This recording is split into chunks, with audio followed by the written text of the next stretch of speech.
ফেসবুকে তারকারা বেশিরভাগ সময়ই সরব থাকেন, প্রকাশ করেন তাদের কাজের খবরসহ নানা ঘটনা।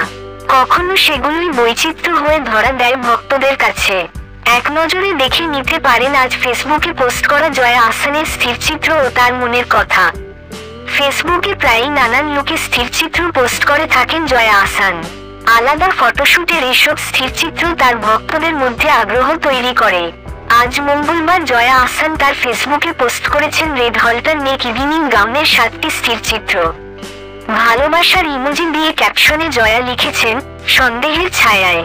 ফেসবুকে প্রায়ই নানান লুকে স্থিরচিত্র পোস্ট করে থাকেন জয়া আহসান। আলাদা ফটোশুটের এসব স্থিরচিত্র তার ভক্তদের মধ্যে আগ্রহ তৈরি করে। আজ মঙ্গলবার জয়া আহসান তার ফেসবুকে পোস্ট করেছেন রেড অল্টারনেট ইভিনিং গাউনের 7টি স্থিরচিত্র। ভালোবাসার ইমোজি দিয়ে ক্যাপশনে জয়া লিখেছেন, সন্দেহের ছায়ায়। জয়ার পোস্ট করা এসব স্থিরচিত্রে 1 ঘন্টায় 4000-এর মতো রিয়াকশন পড়েছে। মন্তব্য করেছে 5 শতাধিক। ভক্তদের অনেকে জয়ার পোস্ট করা এসব স্থিরচিত্র তাদের ফেসবুক ওয়ালেও শেয়ার করেছেন। জয়ার পোস্ট করা এসব স্থিরচিত্রে 1 ঘন্টায় 4000-এর মতো রিয়াকশন পড়েছে। মন্তব্য করেছে 5 শতাধিক। ভক্তদের অনেকে জয়ার পোস্ট করা এসব স্থিরচিত্র তাদের ফেসবুক ওয়ালেও শেয়ার করেছেন। জানা গেছে, ফেসবুকে জয়ার পোস্ট করা এসব স্থিরচিত্র তোলা হয়েছে কলকাতায়। জানা গেছে, ফেসবুকে জয়ার পোস্ট করা এসব স্থিরচিত্র তোলা হয়েছে কলকাতায়। এই মুহূর্তে জয়া আহসান আছেন পাবনায়। সেখানে তিনি জিম্মি নামের একটি ওয়েব সিরিজের শুটিং করছেন। এতে তিনি একজন সরকারি চাকরিজীবী নারীর চরিত্রে অভিনয় করেছেন। কয়েক দিনের মধ্যে শুটিং শেষে ঢাকায় ফিরবেন। এই মুহূর্তে জয়া আহসান আছেন পাবনায়। সেখানে তিনি জিম্মি নামের একটি ওয়েব সিরিজের শুটিং করছেন। এতে তিনি একজন সরকারি চাকরিজীবী নারীর চরিত্রে অভিনয় করেছেন। কয়েক দিনের মধ্যে শুটিং শেষে ঢাকায় ফিরবেন।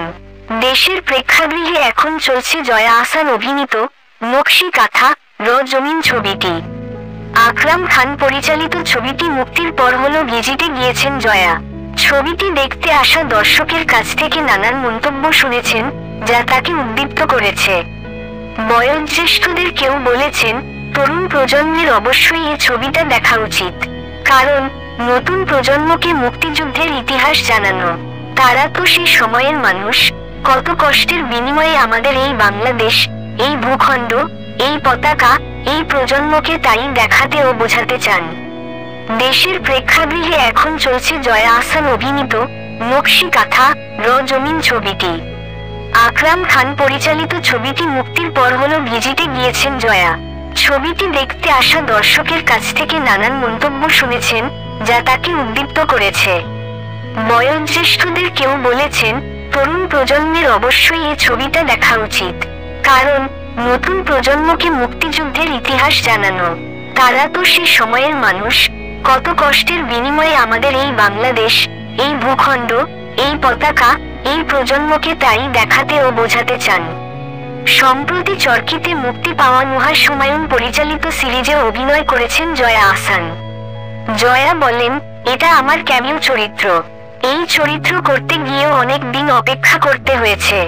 অনেকবার শুটিং বাধার মুখে পড়েছে। কখনো বৃষ্টি, কখনো প্রাকৃতিক দুর্যোগ, মাঝখানে আবার রাজনৈতিক অস্থিরতা। কিন্তু ফাইনালি আমরা শেষ করেছি। আমার কাজ অল্প ছিল, কিন্তু শুটিংয়ে যেতে হয়েছে অনেক দিন। আমার অংশের শুটিং হয়েছে রাউজান, সীতাকুণ্ডে। কাজটা করে খুব ভালো লেগেছে। সম্প্রতি চরকিতে মুক্তি পাওয়া নুহা হুমায়ুন পরিচালিত সিরিজে অভিনয় করেছেন জয়া আহসান। জয়া বলেন, এটা আমার ক্যামিও চরিত্র। এই চরিত্র করতে গিয়েও অনেক দিন অপেক্ষা করতে হয়েছে। অনেকবার শুটিং বাধার মুখে পড়েছে। কখনো বৃষ্টি, কখনো প্রাকৃতিক দুর্যোগ, মাঝখানে আবার রাজনৈতিক অস্থিরতা। কিন্তু ফাইনালি আমরা শেষ করেছি। আমার কাজ অল্প ছিল, কিন্তু শুটিংয়ে যেতে হয়েছে অনেক দিন। আমার অংশের শুটিং হয়েছে রাউজান, সীতাকুণ্ডে। কাজটা করে খুব ভালো লেগেছে। জয়া আহসান অভিনয় করেছেন পুতুল নাচের ইতিকথা চলচ্চিত্রেও। এই ছবিতে তার অভিনয়ের অভিজ্ঞতা অসাধারণ বলে জানান। জয়া বলেন, এই ছবিতে যেসব শিল্পী কাজ করেছেন, সবার সঙ্গে কাজ করে ঋদ্ধ হয়েছি, কারণ তারা সবাই অসাধারণ। শিল্প নির্দেশনা থেকে শুরু করে ক্যামেরার কাজ সবই দুর্দান্ত, যে কারণে রোটারড্যাম ফিল্ম ফেস্টিভ্যালের মতো উৎসবে ছবিটির প্রিমিয়ার হতে যাচ্ছে, তাও আবার মূল প্রতিযোগিতা বিভাগে। জয়া আহসান অভিনয় করেছেন পুতুল নাচের ইতিকথা চলচ্চিত্রেও। এই ছবিতে তার অভিনয়ের অভিজ্ঞতা অসাধারণ বলে জানান। জয়া বলেন, এই ছবিতে যেসব শিল্পী কাজ করেছেন সবার সঙ্গে কাজ করে ঋদ্ধ হয়েছি, কারণ তারা সবাই অসাধারণ।